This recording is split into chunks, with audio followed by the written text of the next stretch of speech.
ఈరోజైతే కార్తీక మాసంలో ఆఖరి సోమవారం కదా! ఈరోజైతే టెంపుల్‌కి అయితే వెళ్ళిపోయానండి.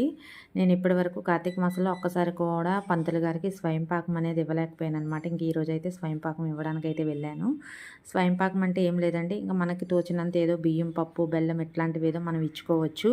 లేకపోతే కూరగాయలు ఏమి మనకు కలిగితే మనం ఏమి ఇవ్వగలిగితే వాటినే మనం వాళ్ళకి ఇవ్వొచ్చనమాట. నేనైతే ఈరోజు ఈ విధంగా నాకు తోచినవి నాకున్నంతలో నేనైతే తీసుకెళ్ళి పంతులు గారికి ఇచ్చాను. ఇంకా పంతులు గారైతే చాలా చక్కగా స్వయం పాకం అనేది స్వీకరించారు. అంటే కార్తీక పురాణంలో మనం చదువుతూ ఉంటామండి, ఒక్కరోజైనా బ్రాహ్మణులకు భోజనం పెడితే మంచిదని అంటూ ఉంటారు. అందుకని చెప్పేసి నేనైతే ఇచ్చేసాను. ఇంకా దక్షిణ తాంబూలం కూడా ఇచ్చేసి ఇంకా పంతులు గారి ఆశీర్వాదం అనేది నేనైతే తీసేసుకున్నానండి. ఇట్లా ఆశీర్వాదం తీసుకోవడం కూడా చాలా మంచిది. ఇంకా ఎవరైనా ఇవ్వకపోతే పాలిపోడ్యం రోజు కూడా మనం ఇచ్చుకోవచ్చండి స్వయం పాకం అనేది. మీరు కూడా వీలైనంత మీరు ఎంత ఇవ్వగలిగితే అంత ఇచ్చి చూడండి. ఇంకా జోహి కూడా నాతో వచ్చాడనమాట. వాడు కూడా ఆయన దగ్గర ఆశీర్వాదం తీసుకున్నాడు.